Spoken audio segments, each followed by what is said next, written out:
क्या आपने कभी रियलाइज़ किया है कि एक दिन यू आर फीलिंग हैप्पी और उसके अगले ही दिन you are not feeling happy, बल्कि situations around you are same, people around you are same, but you are not feeling the same.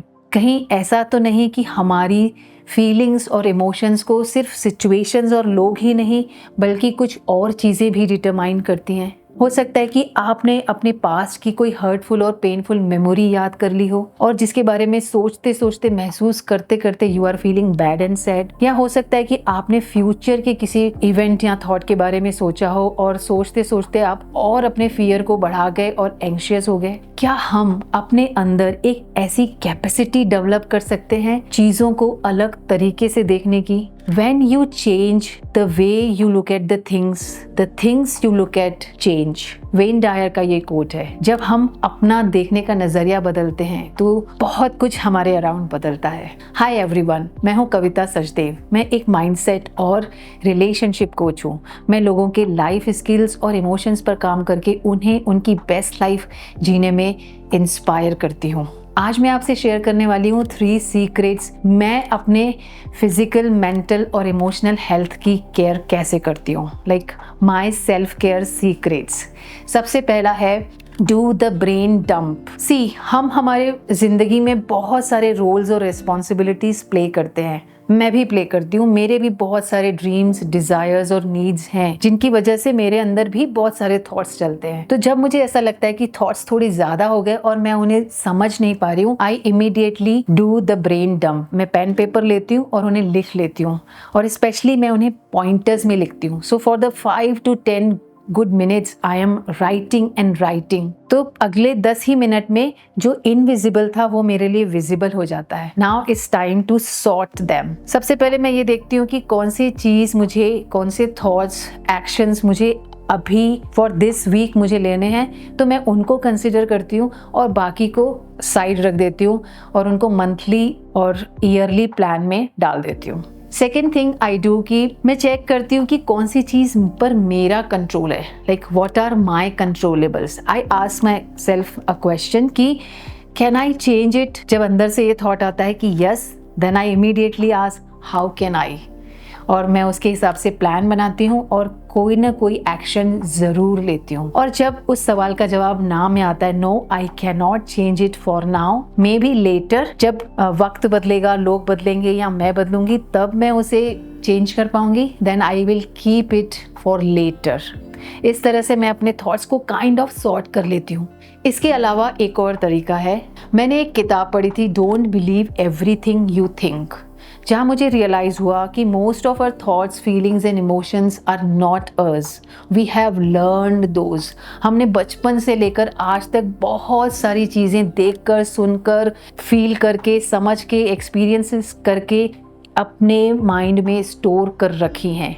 So we are kind of psychic sponge. तो हमारी ये learning हमने नोइंगली करी है, unknowingly की है। हमारे इस स्टोर हाउस में जितने भी थॉट, फीलिंग्स, इमोशंस और एक्सपीरियंसेस हैं, ये सारे के सारे हमारे नहीं हैं। ये सारे के सारे हमारे खुद के पर्सनल नहीं हैं। बहुत सारी लर्निंग्स हमें हमारे केयर गिवर्स ने भी दी है। So can we have a check कि जो थॉट्स की हमें आज नीड नहीं है, हम उन्हें फीड भी ना करें and keep it them for later and leave them for now. इस तरह हम हमारे थॉट्स को सॉर्ट कर सकते हैं। Second secret is a huge Joy list. Life में इब्स एंड फ्लोज तो आते रहते हैं और कुछ ऐसे मोमेंट्स आते हैं जिनकी वजह से हम थोड़ा लो फील करते हैं, हमारी इमोशनल स्टेट ड्रॉप डाउन हो जाती है, हम लो एनर्जी इमोशंस में आ जाते हैं। आपके पास क्या इंतज़ाम बना रखा है आपने इस लो इमोशन से वापस अपलिफ्ट होकर हाई इमोशन में आने का? Generally we call it hobbies. तो आप ऐसी कौन कौन सी एक्टिविटीज करते हो और करना पसंद करते हो जिनसे आपका मूड अपलिफ्ट होता है? You forget about the world. मैंने एक बहुत लंबी अराउंड 50+ एक्टिविटीज़ की लिस्ट बना रखी है। I call it joy list. So जब भी मेरा मूड थोड़ा लो फील होता है, थोड़ी देर के बाद मुझे अवेयरनेस आती है कि I should uplift myself, I should come back to my natural state, I use one of them. तो ये लिस्ट मैंने अपने पास हैंडी बना रखी है और ये मेरे जहन में भी है। You can choose to reading, shopping, painting, drawing, cooking, इस तरह की बहुत सारी एक्टिविटीज़ हैं जो हम कर सकते हैं अपने मूड को चेंज करने के लिए, जहाँ पर हम बाकी सब चीज़ों को भूल जाते हैं। Consider your emotional state as a table top. अब ये टेबल टॉप आपकी इमोशनल स्टेट है। इस इमोशनल स्टेट को सपोर्ट आपने लगभग 50 लेग्स का सपोर्ट दिया है। It's not 4 legged table, it's around 50 legged table. सोचिए इसकी स्टेबिलिटी कितनी स्ट्रांग होगी। बाहर की चीज़ें या आपके थॉट, फीलिंग्स, इमोशंस आपको ज़रूर थोड़ा अनस्टेबल करेंगे, इस टेबल को थोड़ा हिलाएंगे, but you are again easily coming back to your stability. This is how I planned to come back to my natural state and state of feeling good and happy. Third secret is move your body, because mind and body are the two parts of one system. अगर यहाँ पर आप बहुत congested feel कर रहे हो तो आपकी बॉडी भी कंजस्टेड फील करेगी। अगर आप बॉडी से स्टिफ हो तो आप अपने ब्रेन से भी स्टिफ हो जाएंगे। इसके लिए exercise regularly at least 30 minutes. I make sure कि मैं एक दिन में 30 मिनट एक्सरसाइज कर रही हूँ, क्योंकि एक्सरसाइज करने से हमारी जो इमोशनल एनर्जी है ना, उसे भी वेंट आउट मिलता है, उसे भी रास्ता मिलता है बाहर निकलने का।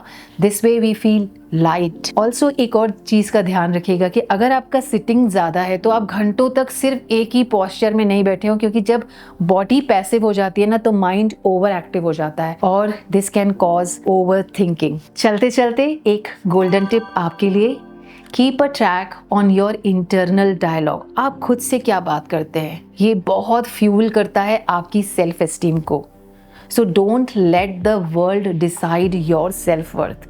You choose words and dialogues to increase your self worth. अगर इस वीडियो ने आपके सेल्फ केयर रिजिम में कुछ वैल्यू ऐड करी है तो do like, share and subscribe. Thank you for watching. Stay blessed and stay connected.